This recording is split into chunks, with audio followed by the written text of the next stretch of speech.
Finally इस बार मैंने वो एनिमेटेड शो देख ही लिया जिसके बारे में मैंने अभी तक सिर्फ बातें ही सुनी थी। कई सारे लोग मुझे अभी तक ये बता चुके थे कि इसका एनिमेशन कितना ज्यादा बॉम है। कुछ लोग कहते थे कि भाई इसकी स्टोरी तो ना मतलब बिल्कुल टॉप से भी टॉप के लेवल की है, और मुझे पर्सनली हमेशा ये लगता था कि भाई ठीक है देख ही लेंगे यार, बढ़िया ही शो होगा। लेकिन आज मैं आपको सही बताऊं ना तो मेरे साथ इन पिछले कुछ महीनों में टाइम की थोड़ी सी दिक्कत चल रही थी, तो इस लास्ट वाले संडे को मैंने सोचा कि भाई आज तो इसको देख ही लेता हूँ। अभी तक इसका सिर्फ पहला ही सीजन रिलीज हुआ है जिसके अंदर बस 9 एपिसोड है, तो मुझे इसको पूरा देखने में बस एक दिन लगा। इसकी ओवरऑल एनिमेशन क्वालिटी बहुत ही ज्यादा टॉप नॉच है, इसकी स्टोरी एकदम बवाल है, और सिंपल सी भाषा में अगर मैं बोलूं तो this is not a typical normal animated show. तो इस अमेजिंग शो को देखने के बाद कि मेरे अपने एक्सपीरियंसेस एंड ओपिनियंस के हिसाब से आज मैं आपको ये बताऊंगा कि मुझे पर्सनली आर्केन इतना ज्यादा अमेजिंग क्यों लगा, और मेरे हिसाब से आर्केन एक one of the top and best animated show क्यों है। तो सिंपल साफ सीधी बात, सबसे पहले तो भाई ये बताओ कि आखिर आर्केन के अंदर ऐसा स्पेशल क्या है। आई मीन यार तुमने ऐसा क्यों बोला कि ये one of the most amazing animated show है। तो मेरे दोस्त टेक अ डीप ब्रेथ, क्योंकि अब जो बात मैं आपको बताऊंगा ना वो सुन के कहीं शायद आपके होश ना उड़ जाए। मेरा पर्सनली ये मानना है कि किसी भी चीज के गुड या फिर बैड होने के पीछे एक चेन्स ऑफ रीजंस होते हैं, एंड दैट्स व्हाई आर्केन के केस में भी एक ऐसी ही चेन है। और ऑसमनेस की इस चेन के ऊपर मुझे पर्सनली जो पार्ट सबसे ज्यादा इंटरेस्टिंग लगा वो था इसका सुपर अमेजिंग आर्ट स्टाइल और चीजों को दिखाने का इसका तरीका।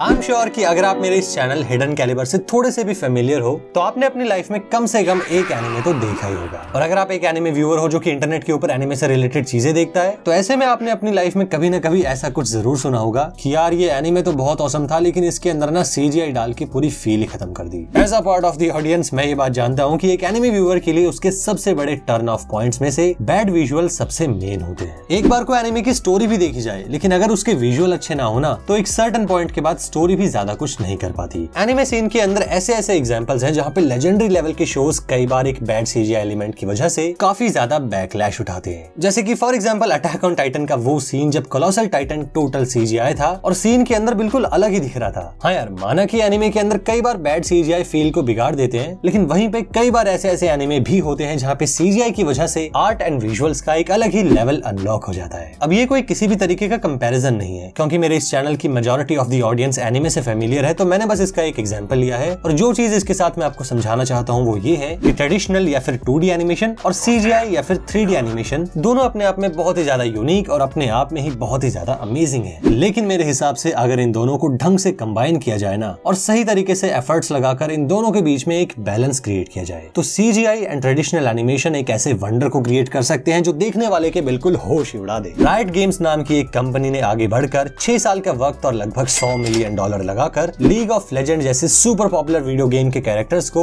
एक ऐसे सीरियस एनिमेशन का रूप दिया है जिसके जैसा शायद ही कभी आपने अपनी लाइफ में कुछ देखा हो। मैं आपको ये बात बिल्कुल पक्के तौर पे बता सकता हूँ कि आर्केन का पहला एपिसोड देखते ही ना आप बाकी सब कुछ भूल जाओगे। डायरेक्शन से लेकर इसके विजुअल्स तक, कैरेक्टर डिजाइन से लेकर उसके लार्जर देन लाइफ एनवायरमेंट्स तक, आर्केन का एनिमेशन दिमाग उड़ाने वाला है। इसकी ओवरऑल एनिमेशन की क्वालिटी इतनी ज्यादा स्मूथ और इतनी ज्यादा रियल जैसी है कि कुछ कुछ पॉइंट्स के ऊपर तो आप ये बोलोगे कि भाई ये तो असली के एक्टर है। और भाई साहब मैं इसकी फाइट सीन्स की कोरियोग्राफी के बारे में तो क्या ही बोलूं। इसको देखने से पहले मुझे ये लगता था कि फास्ट एक्शन सीक्वेंस सिर्फ एनिमे वाले ही कर सकते हैं, लेकिन जब मैंने आर्केन की फाइट्स देखी सही में यार सर घूम गया बिल्कुल। 2D और 3D एनिमेशन का इतना ज्यादा परफेक्ट कॉम्बिनेशन मैंने शायद ही कभी पहले देखा हो। तो शो को देखने के बाद के मेरे अपने एक्सपीरियंस और ओपिनियन के हिसाब से arcane is just on top of the game.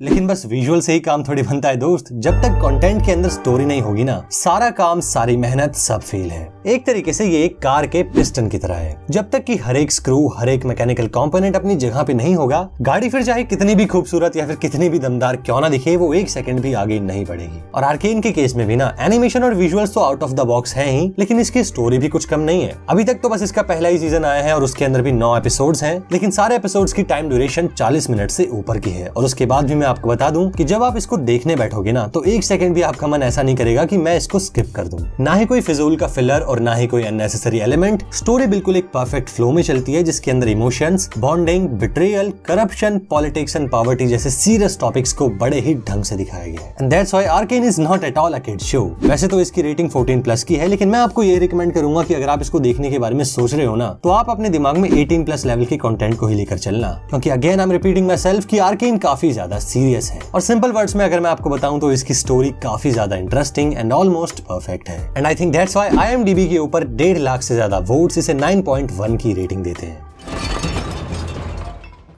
अब यार मेरा ना बहुत मन कर रहा है कि मैं आपको इसकी एक छोटी सी स्टोरी समरी तो बता ही दूं, लेकिन यार फिर वही बात है कि एक्साइटमेंट में आके मैं शायद स्क्रिप्ट के अंदर कोई स्पॉइलर लिख दूंगा जो कि शायद आपके लिए इस शो की अमेजिंग फील को खत्म कर दे। तो इसकी स्टोरी को देखने और समझने का पार्ट तो मैं आपके ऊपर छोड़ता हूँ, लेकिन हाँ यार मैं आपको इतना जरूर बोलूंगा कि जब आप इसको देखोगे ना तो इसके एक एक सीन को या तो आप स्टॉप करके देखोगे या फिर रिवाइंड करोगे, क्योंकि विजुअल इसके इतने ज्यादा अमेजिंग है कि समझ में नहीं आता भाई पहली बार देखने में कि आखिर इसको बनाया कैसे होगा। और इसकी एक और अमेजिंग चीज मैं आपको बताऊं कि इसकी स्टोरी इतनी ज्यादा एंगेजिंग है कि आप इसके अंदर एक सेकंड के लिए भी बोर नहीं हो सकते। और जब आप इसके सीजन 1 के 9 एपिसोड्स को पूरा देख चुके होगे और जब आप उसके एंड में पहुंचोगे ना, तब तक इसके अंदर एक ऐसी चीज हो चुकी होगी कि आप चाहोगे कि प्लीज यार ये यहाँ पे एंड ना हो, और आप अपने दिमाग के अंदर ना बोलोगे इस बात को कि यार चाहे कुछ भी हो जाता है बस ये वाला काम नहीं होना था। एंड आई नो कि अब आपको लग रहा होगा कि भाई तो कुछ ज्यादा ही एग्जैजरेट कर रहा है, लेकिन इस बार मैं आपको सच में वाकई में बता रहा हूँ, जब तक मैंने इसको खुद नहीं देखा था ना मुझे खुद भी यही लग रहा था यार कि ठीक है देख लेंगे, नया क्या दिखा देंगे इसमें, ऐसा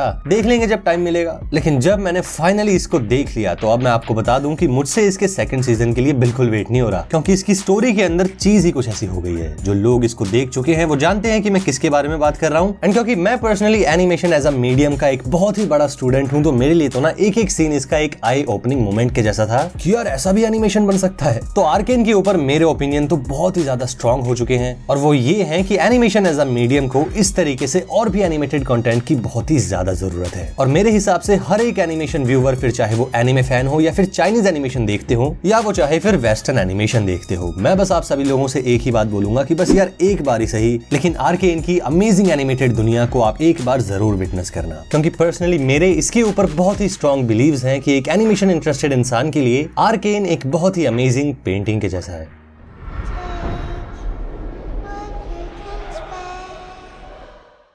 सिंपल सीधी बात, आर्केन के अंदर एनिमेशन और स्टोरी दोनों बहुत ही ज्यादा गजब के हैं। तो अगर अभी तक आपने इसको नहीं देखा है तो आर्केन को जरूर देखना। 9 ही एपिसोड्स हैं यार इसके, बस एक दिन के अंदर पूरा सीजन 1 कवर हो जाएगा। और फिर एनिमे व्यूअर्स की स्पीड का तो तुमको पता ही है। एग्जाम्पल के लिए ये देखो यार, ये ऑडियंस इतनी ज्यादा अमेजिंग है कि मुझे जो सपोर्ट इन्होंने इतनी स्पीड के साथ दिया है उसकी वजह से Hidden Caliber finally 90,000 plus subscribers को क्रॉस कर चुका है। और बिल्कुल सच बताऊं ना तो किसी टाइम पे मेरे लिए ये मेरे सबसे बड़े गोल्स में से एक चीज थी। And now because of you and your awesome support हम लोग 1 लाख सब्सक्राइबर्स के बहुत पास हैं। एक छोटी सी रिक्वेस्ट बस यही करूंगा कि अगर आपको मेरी वीडियोस पसंद आती हैं तो प्लीज मेरे इस चैनल हिडन कैलिबर को सब्सक्राइब जरूर करना। 1 लाख सब्सक्राइबर्स के बाद मैंने बहुत कुछ ऐसा प्लान किया हुआ है जो कि आपको एज अ व्यूअर काफी ज्यादा पसंद आएगा। तो अगर आपको वीडियोस की क्वालिटीज एंड वीडियोस की इन्फॉर्मेशन वाकई में अच्छी लगती है तो प्लीज इस चैनल को 1 लाख सब्सक्राइबर्स तक पहुंचाने में सपोर्ट करना, और यूट्यूब के इस सब्सक्राइब वाले बटन को ना डिस्ट्रॉय कर दो बस। बाकी इस वीडियो एंड आर्केन को लेकर आपके ओपिनियन कमेंट करके बाकी सभी लोगों के साथ एंड मेरे साथ भी शेयर जरूर कीजिएगा। तो फिर बस यार मिलते हैं नेक्स्ट वीडियो के अंदर, तब तक के लिए thank you so much for watching this video. You are really